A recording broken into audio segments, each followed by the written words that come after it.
grâce. Le Seigneur est avec vous.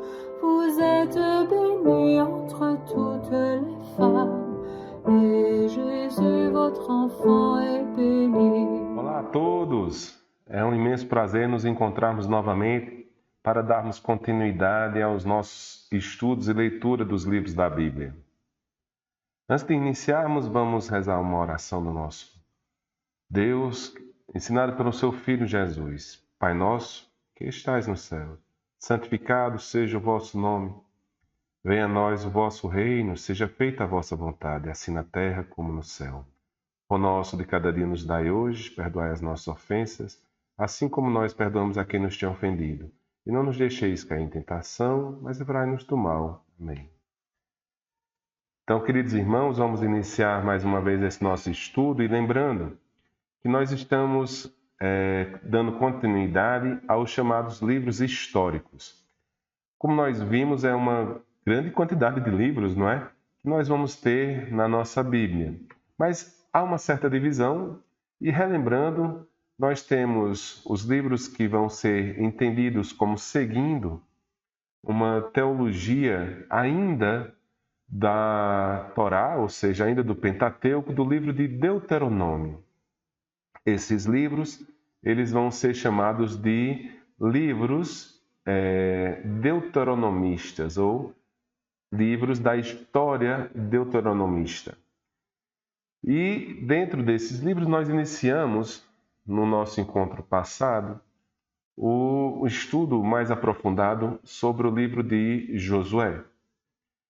E entendemos que alguns pontos importantes devem ser ditos, principalmente o entendimento do gênero literário, o que o autor bíblico desejava transmitir com o seu jeito de falar, com o seu jeito de escrever e através das possibilidades literárias de transmitir, seja através de poemas, seja através de histórias, de prosas, até mesmo de um entendimento de uma literatura historiográfica. E dentro desse ponto, é bom lembrarmos mais uma vez que, semelhantemente ao livro de Josué, esses livros da história deuteronomista, eles têm uma linha, um fio condutor que os une, né? Que é exatamente através de um relato de histórias, né? Transmitir uma mensagem principal. Qual mensagem principal?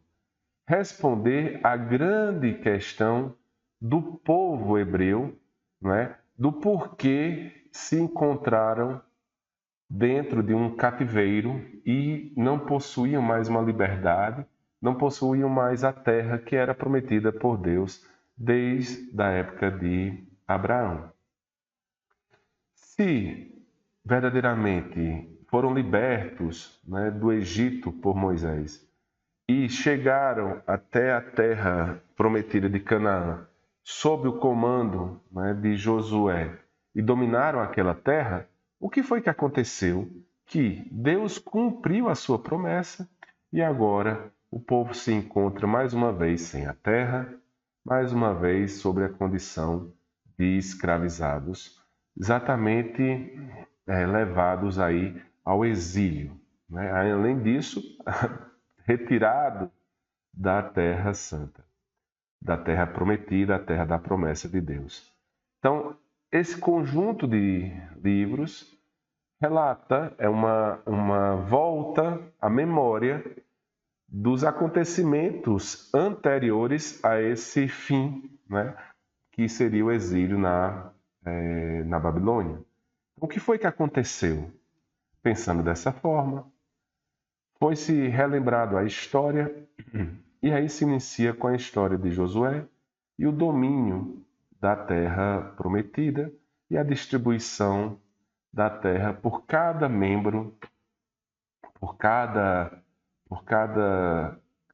família que constituía as famílias, os clãs, as tribos, todos foram dignos de receber um pouco da graça, né, do dom, da promessa de Deus.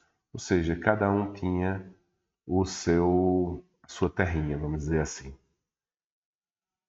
E o que foi que aconteceu? Perderam isso. Então, lembrando mais uma vez o contexto no qual foi escrito o texto, ou as histórias foram desenvolvidas. Existiam duas situações importantes a serem lembradas. Mais uma vez, essa região era constituída por cidades-estado e distribuída pelos diversos povos que existiam aí nessa região de Canaã. Cada cidade-estado tinha mais ou menos o seu rei, o qual ele era considerado uma figura de representação também religiosa.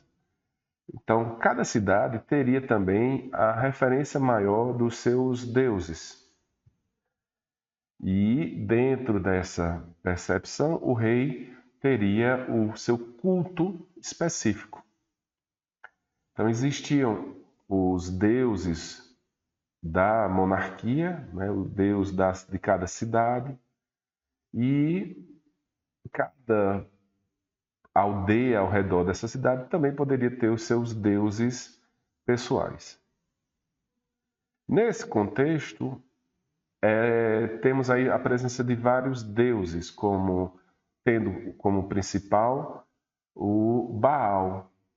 Baal, Astarte, Asherá, né, que era uma deusa da produção agrícola, esposa do Baal, enfim.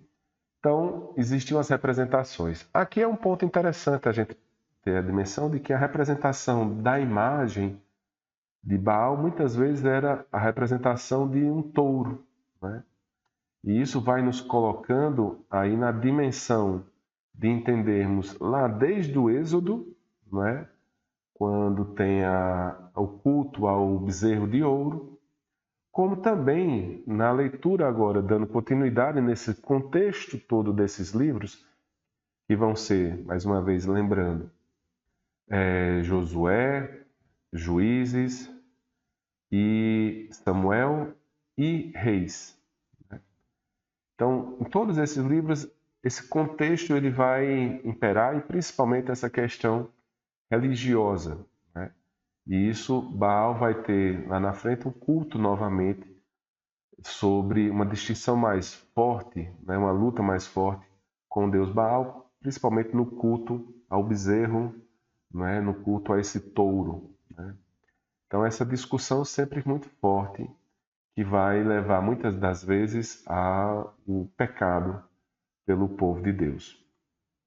Dentro desse contexto, a gente vai ter que uma distribuição das tribos, né? Como a gente viu no Josué, as 12 tribos foram separadas e cada uma ficou com sua região. E lá eles se organizavam, né? Ainda numa dimensão governamental através do encontro, né? Dos anciãos, as reuniões, levado em assembleia, e assim eles viviam a sua dimensão real, existencial, do dia a dia, como também religiosa através dos cultos a Javé.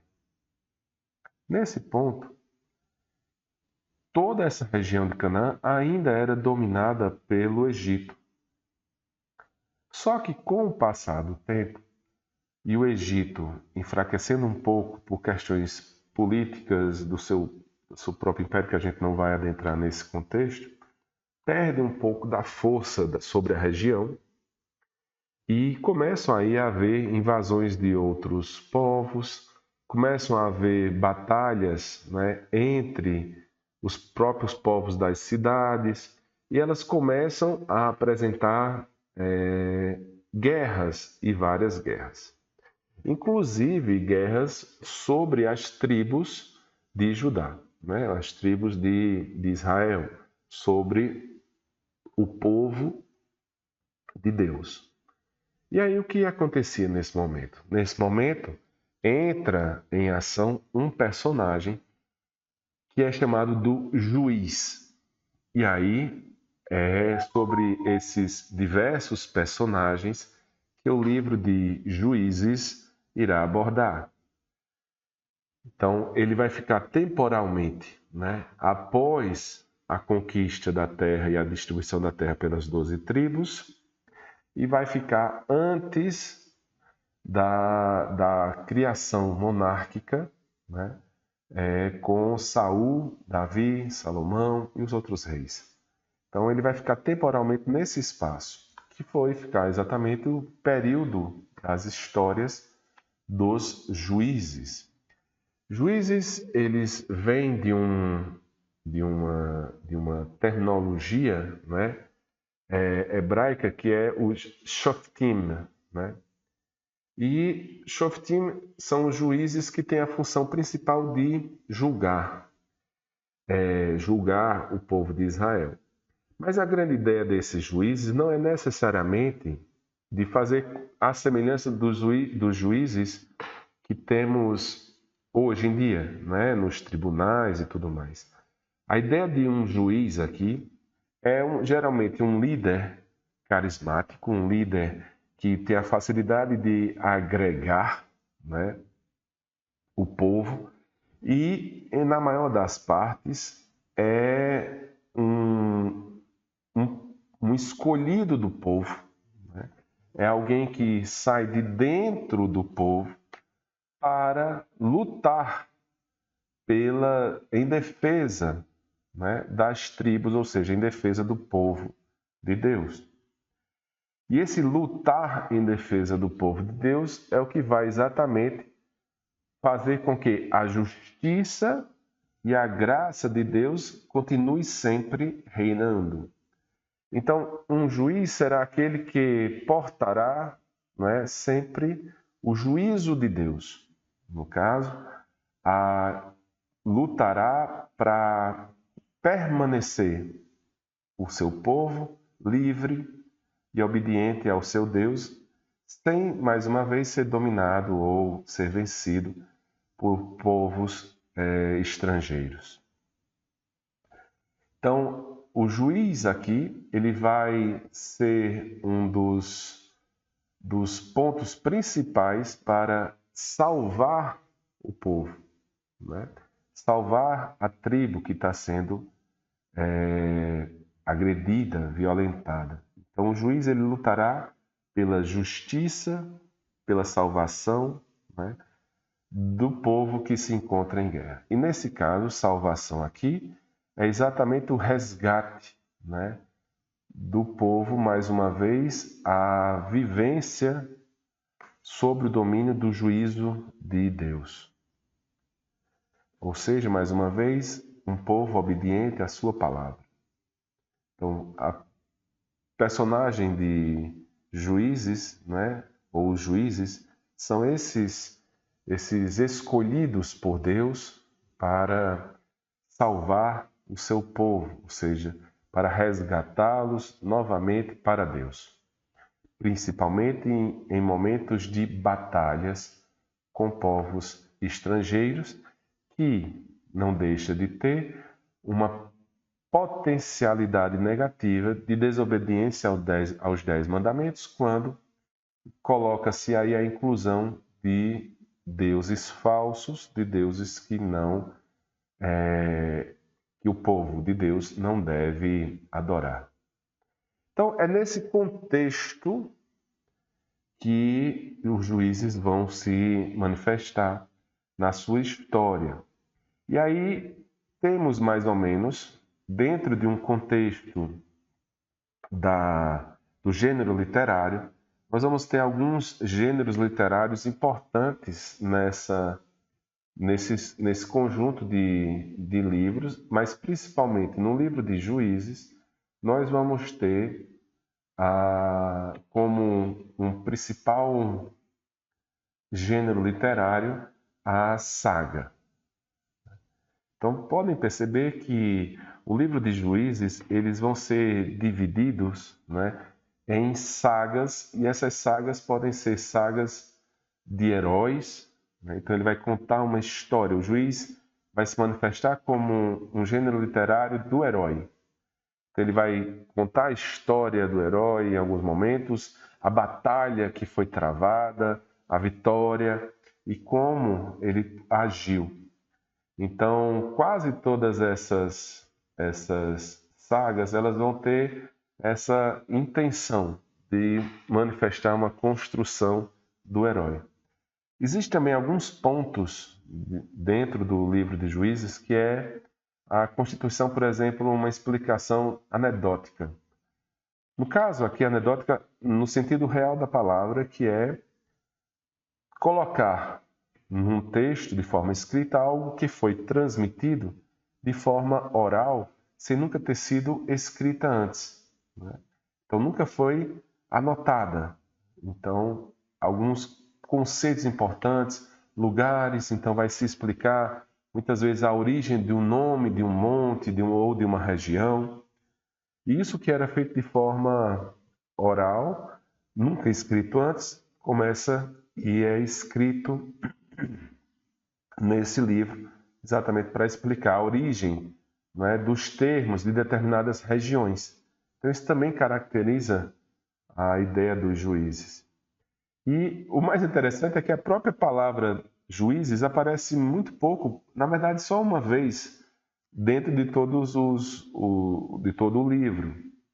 Porque o mais importante é passar a ideia de que existirá, quando do sofrimento, né, quando se colocar em perigo o seu povo e o domínio, né, o povo sob o domínio de Javé, Deus vai, mais uma vez, recrutar dentro do seu próprio povo um líder, um guerreiro, que irá lutar pelo povo de Deus, consequentemente, salvar o povo de Deus. E existirá, né, dentro dos livros, né, dentro do livro, perdão, uma divisão entre os juízes, né? Existirão juízes chamados de juízes menores, né? Que aí a narração vai ser bem menor e geralmente se menciona o nome, né? A tribo que ele fazia parte e um pouco de determinado período de tempo, que aí são juízes menores como Samgar, Tolá, Jair, Abezã, Elon e Abdon. Mas não é necessariamente atribuído a esses nenhum ato verdadeiramente assim salvador, né? Não há uma saga muito bem construída sobre esses juízes. Por isso eles são chamados juízes menores.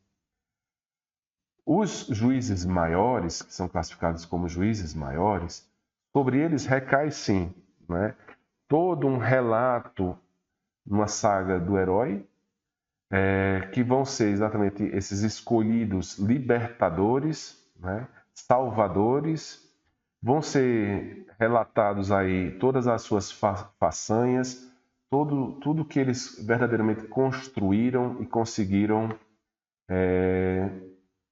executar.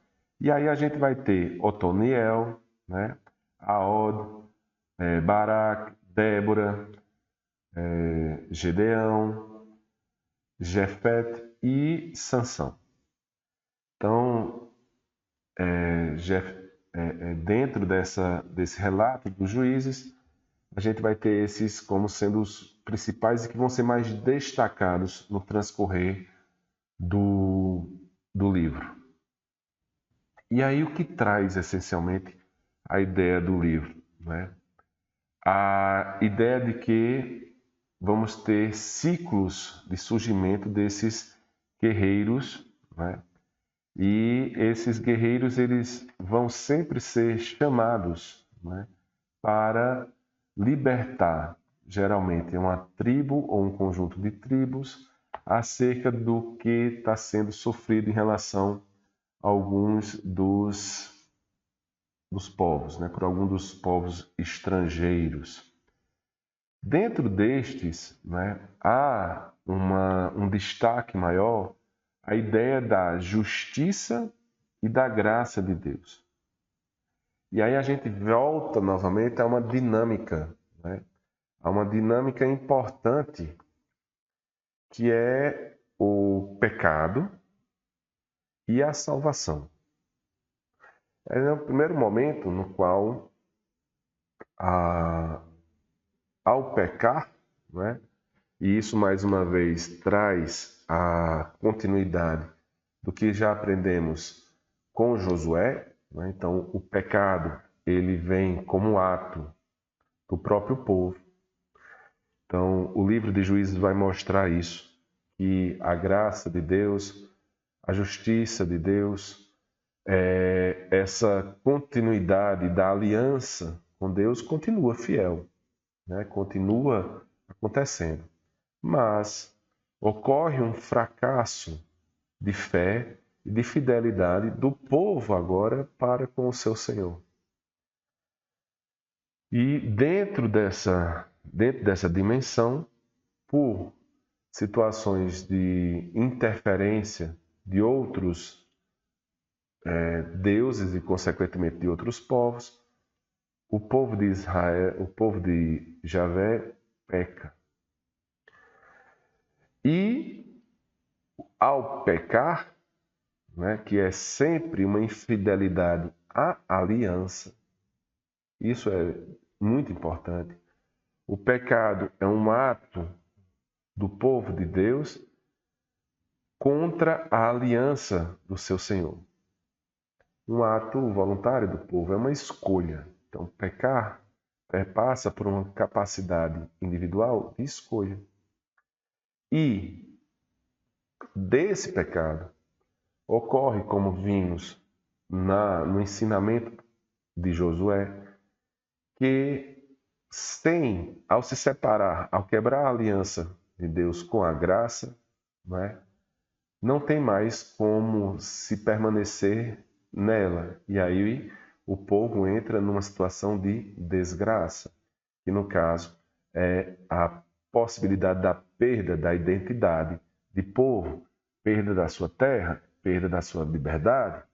Consequentemente, há uma quebra da presença de Deus para com esse povo. Feito disso, o povo clama a seu Deus um resgate, ou seja, clama a seu Deus a salvação. E aí, nesse momento, Deus, que sempre relata ao povo para escutar a sua voz, mostra no livro dos Juízes que ele escuta o clamor do seu povo. E ao escutar o clamor do seu povo, Deus coloca e chama dentro do seu próprio povo, envia para esse povo juízes, ou seja, envia salvadores. E isso é a dinâmica do livro de Juízes. O povo peca, o povo clama a Deus e Deus envia a salvação. O povo peca, o povo clama a Deus e Deus envia a salvação. A salvação na pessoa de salvadores. E esses salvadores têm uma característica muito importante, que é a presença a presença com eles do Espírito do Senhor. E esse é um relato interessante. Toda a ação salvadora realizada pelo juiz perpassa por uma ação de que esse juiz se encontra, está presente, possui o Espírito do seu Senhor. E é quando essa ação do Espírito do Senhor sobre o juiz é o que o torna capaz de salvar e libertar o seu povo. O livro de Juízes é muito importante porque nos ensina que o pecado vem das nossas escolhas, mas que mesmo tendo pecado, tendo quebrado a aliança com Deus, Deus ouve o clamor do seu povo e envia ao seu povo um juiz, envia um portador da salvação, um portador do resgate. E esse portador do resgate, toda a ação dele é fundamentada na presença do Espírito do Senhor. E aí, dentre todas essas sagas heróicas, tem duas situações que eu gostaria de destacar, que eu acho muito interessante para refletirmos. Primeiro, a presença de uma personagem mulher como juíza, Débora, e não só como juíza, mas também como profeta de Deus, uma profetisa. E aí nós vamos ter no capítulo 4 e 5 a saga de Débora, que se apresenta como mulher, como juíza e como profetisa. E é interessante como Deus irá agir, chamando não só homens, né, carismáticos, mas mulheres também carismáticas que agirão sob a ação e o poder do Espírito do Senhor. E nesse texto existirá o canto, e aí é um gênero literário, né, que é o canto de Débora. E aí percebemos uma importância muito forte nesse canto de Débora, que os estudiosos relatam como sendo uma das memórias mais antigas do povo de Deus, que eles fazem a questão de escrever nesse livro para perpetuar a sua memória. Então, o canto de Débora talvez seja um dos cantos, das formas de louvor, de agradecimento à ação de Deus, né? A mostra do poder de Deus na vida do seu povo, mais antigo, relatado no livro da Bíblia como um todo. E isso é importante, essa memória dessa mulher tão importante na Bíblia, esse destaque aqui. E aí você poderia fazer uma leitura desse canto de Débora, exatamente no livro dos Juízes.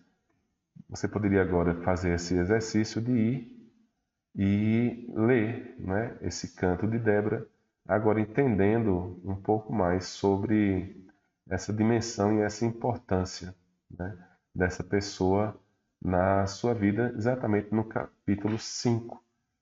Vocês vão perceber, é um gênero literário diferenciado, se encontra no livro de Juízes. Então, vai lá, capítulo 5 de Juízes, dá uma leitura e volta aqui para a gente poder continuar a nossa discussão. Ok? Te espero. Muito bom. Gostaram então dessa dimensão do canto? É muito bonito, entendendo a antiguidade desse canto e a história por trás disso. E destacar também uma saga, né, de um herói que saiu, não é, da Bíblia e praticamente todos nós conhecemos um pouco da sua história, mesmo talvez quem nunca leu o livro de Juízes, que é a grande história de Sansão, que vai desde o capítulo 13 ao 16. Então, conta-se os relatos desde do nascimento, né, casamento, as proezas de Sansão contra os filisteus, né, até o seu declínio, né, e muitas vezes o desfecho final de quando o próprio Sansão ele vai ser um símbolo do que é verdadeiramente o livro dos Juízes, né?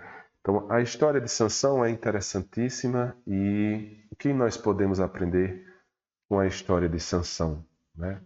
Então, se você puder ler capítulo 13 ao 16, rapidinho eu te espero para a gente finalizar o livro de Juízes, ok? Então, vai lá, faça uma leitura com calma, entendendo, vendo a beleza do gênero literário da saga, né? O aprendizado que nós vamos ter com um relato histórico, no contexto histórico da Bíblia. Lembre-se, por trás tem uma teologia. Muito bem. Se você leu bem o livro de Sansão, você vai ver exatamente essa relação que vai existir, né, entre a ideia, né, de Sansão, que o relato bíblico vai comentar que ele é da tribo de Dan, né? E Dan é exatamente essa transmissão de juiz, né, de juízo, né? Então, por exemplo, Daniel vai ser, né, o juiz ou aquele que possui o juízo de Deus, né? Meu nome, Danilo, que é uma derivação de Daniel. Então, Deus é o meu juiz, Deus é o meu juízo, Deus é aquele que vai me salvar, né? Então, essa é a dimensão do termo Dan. Então, veja que ele, da tribo de Dan, ele combate os filisteus, é uma história muito forte, né? Porque coloca Sansão como o homem mais forte do mundo, né? Coloca o uso de que ele, com a queixada, né, do touro, né, ele mata uma infinidade de filisteus, a sua força é superior a tudo. Mas aprendemos que, como nos conta o relato da história de Sansão desde a sua morte, que é um nascimento, não é? Que você percebe a intervenção divina desde o começo.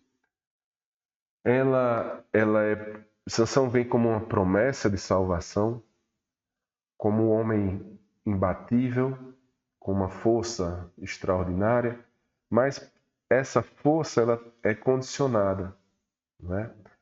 Ou seja, não condicionada no sentido de que Deus não dá força para que possamos vencer os nossos desafios, mas condicionada no sentido de que nós devemos ter para com Deus uma fidelidade a essa aliança. Então, o condicionamento aqui não é de Deus para conosco, mas é de nós para com Deus. A aliança permanece, vinda de Deus, não é? Mas nós devemos fazer ações para permanecer fiéis a essa aliança. Então a história de Sansão conta isso. Ele tem alguns pontos condicionativos para a permanência da sua força. Cabelo, né? Alguns hábitos alimentares, alguns hábitos de vida que não podem ser quebrados.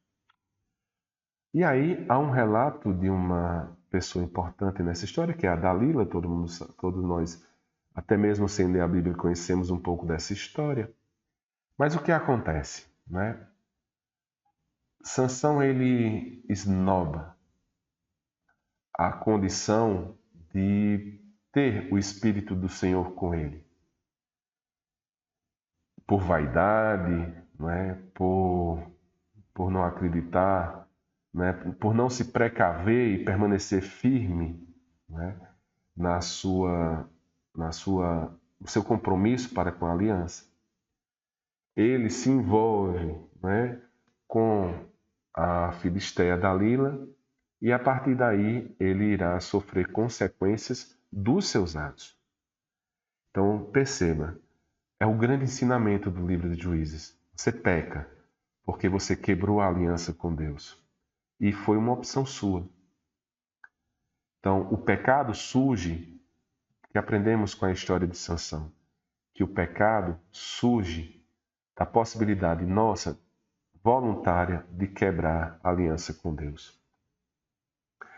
Mas, também, uma vez entrando nesse estado de não graça, de desgraça, pelo pecado cometido, aprendemos também com Sansão de que podemos clamar a Deus a misericórdia.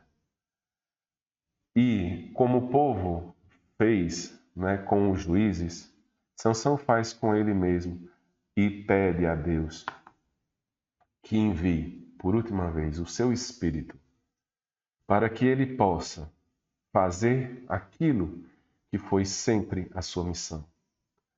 Ele possa salvar o seu povo. Então, o pecado, ele surge por obra do próprio ser humano. Mas Deus é presente para ouvir o seu clamor após o pecado e te enviar a tua salvação e a tua graça. Aprendemos com Sansão de que o pecado surge das nossas ações de quebra da aliança com Deus. Mas estando em estado de desgraça, podemos clamar a Deus, e Deus nos ouvirá e enviará o seu Espírito para termos novamente o juízo, para termos novamente a salvação. E isso, na história de Sansão, é o que faz com que possamos entender verdadeiramente a mensagem dos juízes. Dentro dessa mensagem de salvação que aprendemos com Sansão, o grande herói desse livro dos juízes, é a nossa própria história de vida também. E começamos a aprender essa relação entre pecado e a salvação. Para termos a salvação após o pecado, devemos pedir a Deus, clamar a Deus a misericórdia, ou seja, que Deus possa nos perdoar e possa mais uma vez reatar conosco a aliança e nos tirar dessa situação de desgraça, nos enviando a sua graça, nos enviando a sua salvação, nos enviando aí mais uma vez o seu juiz, o seu juízo. E isso aprendemos com os livros dos juízes. Mas a história continua. A história continua com o livro de Samuel. E aí, Samuel 1, Samuel 2, vai me contar uma história muito interessante, que é sobre essa pessoa de Shemuel, de Samuel. E aí Samuel é interessante porque Samuel é uma personagem importante nesse texto, mais uma vez, que é colocado como aquele, no seu próprio relato, em Samuel 1, logo no início do livro, é nos colocado como aquele que escuta a Deus. Então, é interessante, mais uma vez, que percebemos que Deus sempre convoca o seu povo a escutá-lo, não é? Shema Israel, ouve Israel. E, neste caso, Samuel se apresenta como o último juiz e também se apresenta como profeta. Nesse caso, há início agora no livro de Samuel, aquele que escuta a Deus para ser aí aquele que dará ao povo de Israel um rei. Então, pela primeira vez, o povo de Israel terá agora uma monarquia, E essa monarquia será concedida e abalizada por esse profeta, por esse juiz, que ouve, juiz no sentido de que ouve a Deus, quando o povo clama a Deus por salvação, essa salvação agora será transitada, será transmitida e concretizada na figura de um rei. E agora o rei será essa personagem que terá na história do povo de Deus o Espírito de Deus com ele. E essa história, desse momento que vai se iniciar com a história de Samuel, como sendo o profeta e o último juiz, aquele no qual também terá como elemento principal o receptor do Espírito de Deus. E teremos aí um primeiro momento do ungido de Deus. E esse ungido de Deus terá aí, dentro dessa história do livro de Samuel, o primeiro rei de Israel, que é exatamente Saul. Então, Saul, ele vai ser, ungido como rei de Israel por Samuel, e aí ele vai exatamente começar o processo de libertação do povo de Deus em relação aos amonitas, em relação aos filisteus, em relação aos amalecitas. E vamos sempre vendo agora um relato de uma saga heróica do rei de Israel. Mas percebemos também que esse reinado de Saul, ele vai apresentando também uma situação crítica, que é as façanhas agora de um rei, que em determinados momentos também vai apresentar situações de pecado por não obedecer às ordens de Deus. Então, em determinado momento, Saul ele começa a ser rejeitado por Deus. E aí vai se iniciar então uma ascensão de um pastor, de alguém também comum e simples do povo, para assumir a sua condição de ungido e rei. Ou seja, o poder do Espírito do Senhor passará para uma outra pessoa, que no caso será Davi.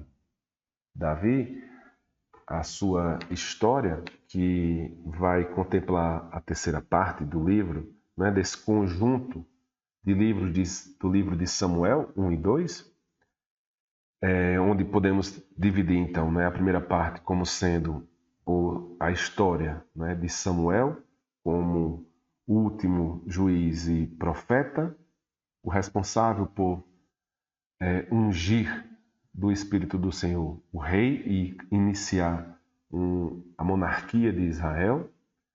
Vai trazer a segunda parte como os relatos de Saul, como rei ungido de Israel, e contando suas histórias. E a terceira parte do livro de Samuel como um todo, juntando 1 e 2, a história do reinado de Davi. Então, Davi vai se apresentar agora como o novo ungido do Senhor, aquele que vai verdadeiramente ser obediente à palavra de Deus e, consequentemente disso, será capaz de realizar grandes façanhas.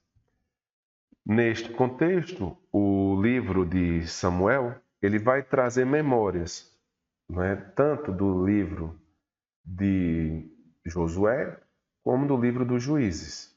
Ou seja, mais uma vez, a ideia do pecado, da quebra da aliança, levando a uma situação de desgraça, o clamor do povo, Deus vem e envia um Salvador, ou envia a salvação, ou resgata o seu povo.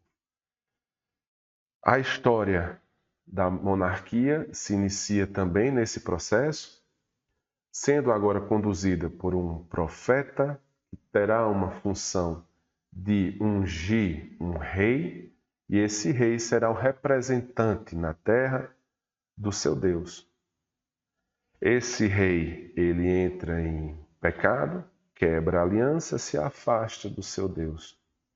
O seu Deus ouve, mais uma vez, o clamor do seu povo e envia a sua salvação. Nesse caso, a pessoa de Davi, escolhido dentre o povo de Deus, um pastor que enfrentará um dos maiores desafios, assim como Josué também o foi. Davi, ele vai enfrentar, diferentemente de Sansão, que era em si o grande poderoso e não tinha quem o pudesse enfrentar. Davi vai enfrentar o contrário. Não só o povo, né, em si, o exército, né,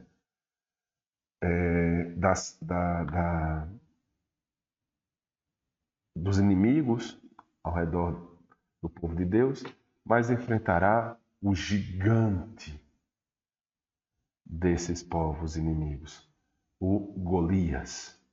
Golias que se manifesta como um personagem importante de tudo aquilo que poderíamos entender e compreender como aquilo que é certo que não conseguiremos vencer.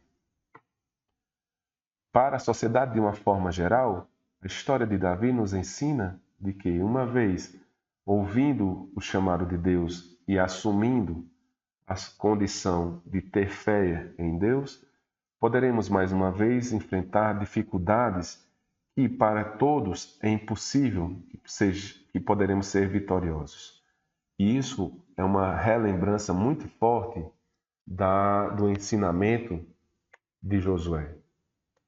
Deus, quando estamos diante de uma imensa dificuldade, Ele não nos abandona. E Ele se faz presente conosco e nos capacita a enfrentarmos e sermos vitoriosos, né, sobre os nossos desafios.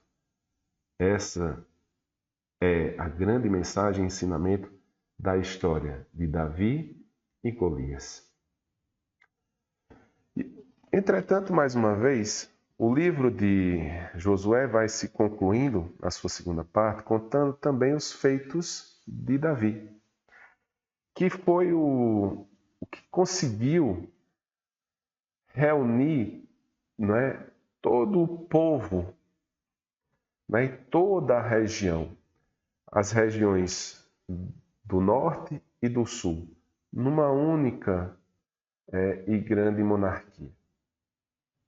Foi sobre Davi que foi também colocado uma possibilidade de, além de ser ungido no Espírito do Senhor, de ter como se, né, um referencial, um elemento de presença viva da vontade de Deus no mundo, como um ungido, mas também de conquistar e criar verdadeiramente a unidade da monarquia para o povo de Deus. Mas, como Sansão, que também era detentor do Espírito do Senhor, que foi capaz de realizar grandes façanhas, Davi também o fez. Mas, como Sansão, também pecou. E pecou muito. E caiu em desgraça. Mas clama a seu Deus, e seu Deus escuta o seu clamor e envia a sua salvação. Envia o seu juízo. Davi recobre isso. E a história de Davi vai sendo sempre mostrando essa mesma situação que parece um pouco conosco. No sentido de que nós pecamos, nós clamamos a Deus misericórdia, nos arrependemos desse nosso pecado, é verdade. Deus nos ouve e nos dá a graça, a salvação, é verdade. E esse ciclo davídico também se reproduz em nossa vida no dia a dia. Então, a semelhança de Davi, a semelhança de Sansão, Deus nos unge, Deus nos dá a capacidade de enfrentarmos as dificuldades do dia a dia, da vida. Deus faz aliança conosco. Nós quebramos essa aliança, nós perdemos essa aliança por vontade própria, por ação própria. Nós pecamos, caímos em desgraça, clamamos a Deus misericórdia, Ele nos ouve e nos dá novamente a graça e a salvação. Como os juízes nos ensinaram, como Samuel nos ensina, esse ciclo pecado e salvação faz parte não só desses heróis bíblicos, mas também faz parte da nossa vida. É isso que nós vamos aprendendo com esses livros. Mas começamos agora uma outra história, que são exatamente o livro agora dos reis.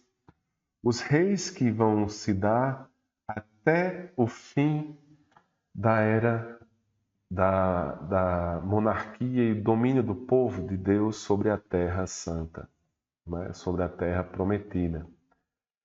Dentre todos, tem um que é o principal, que é o filho de Davi, né?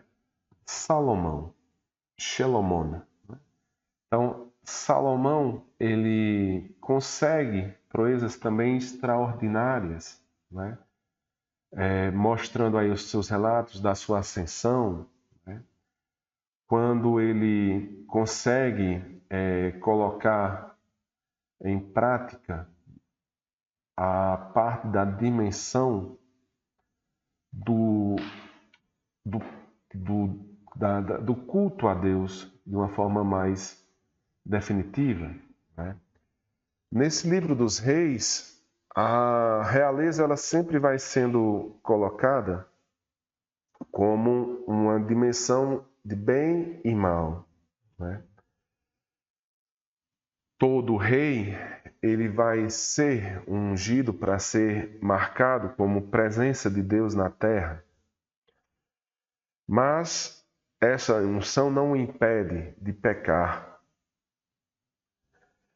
Mas todo o processo tem um outro personagem importante na vida de um rei, que é o profeta. O profeta vai sendo aquele personagem no qual sempre irá falar em nome de Deus, relembrando o rei da promessa e da necessidade da aliança com o seu Deus. Há sempre essa relação entre o profeta e o rei, não só no sentido do profeta falar em nome, né, da vontade da palavra de Deus, falar em nome de Deus, alertar mais uma vez sobre a possibilidade de pecado da monarquia, mas também do rei de se arrepender e da aliança ser restaurada. Nesse livro dos reis, sempre vai ter essa questão da necessidade da presença de Deus junto com o rei. E muitas vezes da necessidade de negar, né, o culto a outros deuses. É nesse livro que vai se destacar o culto do bezerro de ouro, né? A relação entre termos como Deus, né, Yahvé ou Baal. E isso volta mais uma vez à nossa própria existência e entra dentro do Deuteronômio, né, da teologia do Deuteronômio, voltando mais uma vez aos mandamentos, né? Perceba, aqui é muito forte. As dimensões do pecado, né, dos deuses, e nesse caso, o pecado dos reis, frente a assumir deuses outros que não o Deus de Yahvé. Quando entramos nessa dimensão, pecamos mais uma vez. E aí perdemos a condição da bênção, né? E adentramos uma maldição, uma desgraça. Nessa desgraça, vamos perceber, durante todas as dimensões dos reis, não é? De Jeroboão, Abias, enfim, até a crítica, não é, geral de Acais, Oséias, enfim. Então, todos os reis tiveram os profetas fazendo seu questionamento, fazendo essa lembrança, tendo ou tentando reconduzir o seu povo ao juízo de Deus, ou seja, a ter mais uma vez a presença de Deus na sua vida. Os reis, eles se afastam desse processo por vários pecados. Podem, uma vez pecando, entrar em desgraça. Uma vez entrando em desgraça, o povo ou Deus pode ouvir o clamor do povo e enviar uma salvação. Só que isso vai tendo, o que aprendemos com o livro de Reis, é que isso terá um tempo, né, no qual a consequência, né, do exílio, e isso o livro de Reis fecha e explica, né, de que o povo está em desgraça, o povo está no exílio, porque é uma continuidade de histórias que mostram que sempre houve a quebra da aliança com Deus. Deus sempre escutou e encaminhou mais uma vez a sua salvação. Mas chega um determinado momento em que se encontram agora exilados, se encontram novamente escravizados, não por uma falta de ação de Deus, não por um desejo de Deus, mas por um desejo, não é, por uma ação, por uma consequência dos seus próprios pecados. E aí, o que vão nos ensinar a história deuteronomista? Isso é muito importante. Nós somos chamados a Deus a sermos obedientes e fazermos com Ele uma aliança. E nisso nós podemos crer e ter fé. Apesar de todas as dificuldades, Deus estará conosco. O seu Espírito estará conosco. E Ele enfrentará conosco todas essas dificuldades.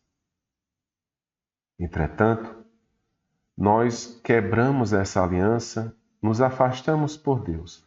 Nós nos afastamos de Deus. Isso por vários fatores. Mas sempre é uma opção nossa. Entramos numa situação chamada de pecado. Com o pecado vem a desgraça. A literatura deuteronomista também nos ensina de que se clamarmos a Deus a misericórdia, Deus será misericordioso e nos reconduzirá ao estado de aliança, de graça. Ele nos dará a salvação. Ele nos dará o bom juízo. Nós iremos fazer isso durante muitos processos, né? A semelhança dos juízes, a semelhança de Davi, a semelhança dos reis. Mas sempre que estivermos numa situação de desgraça, devemos refletir: por que estamos nessa condição? E entenderemos de que não foi por punição de Deus, não foi por vontade de Deus, mas muitas das vezes, isso é o que nos ensina a literatura, a história deuteronomista, de que foi por opção nossa. Então, o grande ensinamento dos livros históricos deuteronomistas é de que nós temos sempre a graça ofertada para nós. Entretanto, muitas vezes nós optamos por não a ter. Nós optamos por pecar e entramos numa situação de desgraça, não por opção de Deus, mas por opção nossa. Mas também vamos aprender de que, uma vez recorrendo a Ele, suplicando a Ele a sua misericórdia, Ele terá, sim, com certeza, a vontade e a ação de nos restituir, de nos resgatar, de nos enviar a salvação, de nos salvar. É isso a grande teologia desses livros. Foram muitos livros, foram muitas histórias, mas que permeiam por esse fio condutor de que a graça de Deus e a presença de Deus para conosco é sempre presente. Muitas das vezes, nós é que nos afastamos. Nesse espírito é que vamos pedir para que Nossa Senhora, que foi a plena do Espírito, possa nos conduzir sempre com seu manto protetor, para que possamos sempre permanecer na aliança com o Senhor. Mas que uma vez, entrando numa situação de pecado gerado por nós mesmos, possamos ser humildes o suficiente como foi Davi, como foi Sansão, pedir misericórdia a Deus. E com a fé que nos ensina as Sagradas Escrituras e a nossa Santa Igreja, de que verdadeiramente Deus irá nos perdoar, enviará salvação para nós e nós seremos salvos, resgatados mais uma vez para a graça. É isso que pedimos a Ti, ó Nossa Senhora. E desse Espírito, clamamos mais uma vez. Maria, Mãe da Sabedoria, rogai por nós. Sainte Marie, Mère de Dieu, priez pour nous, pauvres pécheurs,